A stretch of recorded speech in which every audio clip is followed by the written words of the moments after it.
जय मसीह की। सुबह के डिवोशन में आप सबका स्वागत है। आइए प्रभु के वचन से देखते हैं। रोमियो का 5 अध्याय वचन 12 यहाँ पर इस प्रकार लिखा है, जैसा एक मनुष्य के द्वारा पाप जगत में आया और पाप के द्वारा मृत्यु आई, और इसी रीति से मृत्यु सब मनुष्यों में फैल गई, क्योंकि सब ने पाप किया है। हम यहाँ पर देखते हैं कि एक मनुष्य के द्वारा पाप आया, और हम जानते हैं ये किसकी ओर चिन्हित कर रहा है, ये आदम की ओर बात कर रहा है कि आदम की गलती की वजह से पाप मनुष्य जाति में आया और सब में फैल गया, और पाप ने मृत्यु को उत्पन्न किया, परमेश्वर से हमेशा के लिए अलगाव को उत्पन्न किया, और मनुष्य परमेश्वर रहित हो गया। तो परमेश्वर ने एक उपाय किया कि मनुष्य को बचाना जरूरी है। मनुष्य को बचाने के लिए उसने अपने आप को अपने इकलौते बेटे को दे दिया, अपने इकलौते बेटे को दे दिया। और वो परमेश्वर जो कि वचन कहता है कि स्वर्ग उसका सिंहासन और पृथ्वी उसके पैरों की चौकी है, वो परमेश्वर जो सारी सृष्टि में नहीं समाता, वो परमेश्वर मनुष्य बन गया इंसानों को बचाने के लिए।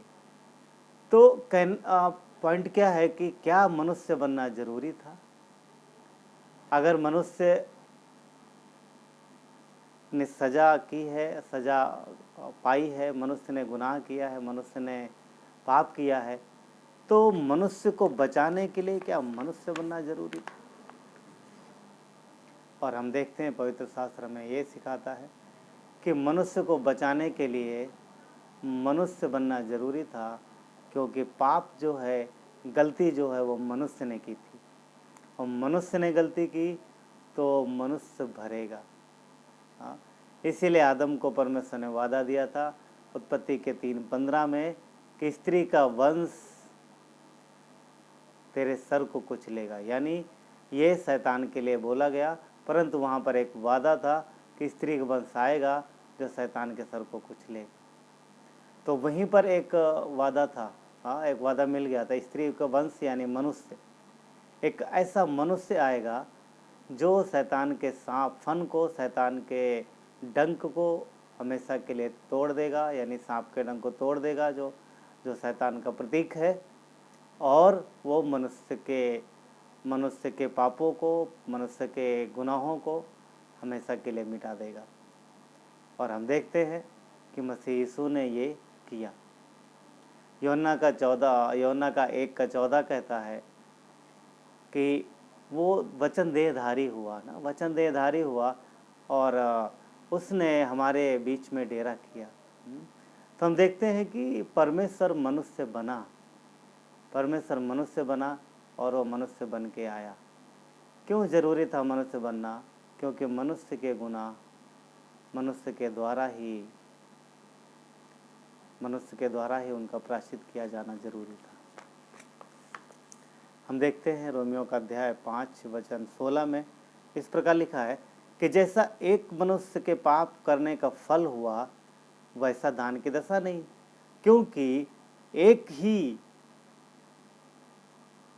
ही के कारण दंड की आज्ञा का फैसला हुआ, परंतु बहुत से अपराधों के कारण एक ऐसा वरदान उत्पन्न हुआ कि लोग धर्मी ठहरे। यहाँ पर हम देखते हैं कि परमेश्वर का वरदान मसीह यीशु एक मनुष्यों के लिए वरदान के जैसा आया कि उसने सारे लोगों को धर्मी ठहरा दिया, उसके बलिदान।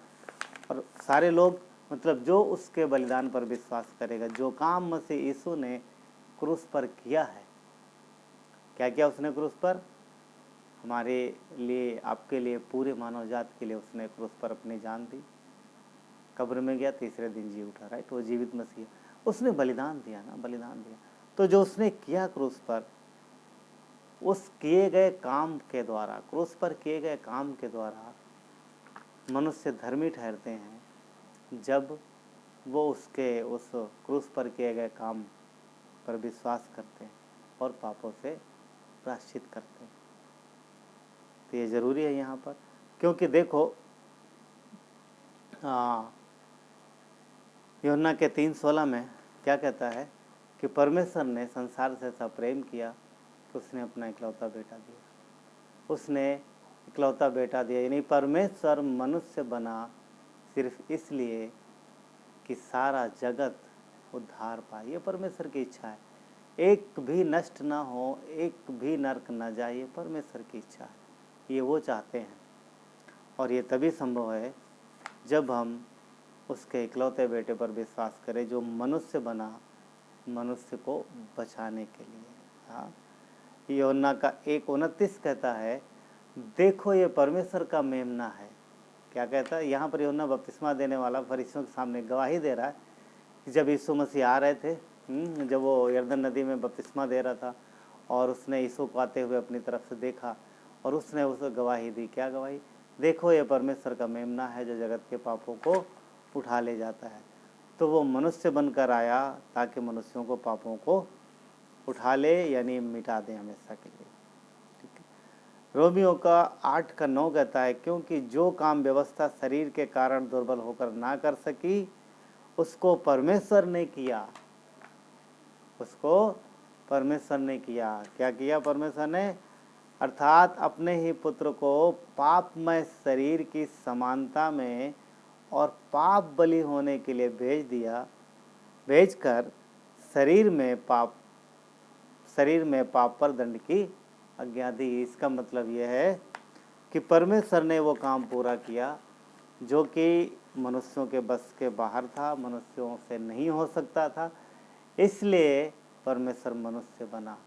एक्चुअली पापों की सज़ा मनुष्यों को ही मिलनी चाहिए, मनुष्य को मिलनी चाहिए। तो एक व्यक्ति के द्वारा पाप जगत में आया और एक व्यक्ति के द्वारा पाप से क्षमा जगत में आई, पाप से मुक्ति आई, पाप से बचाव आया।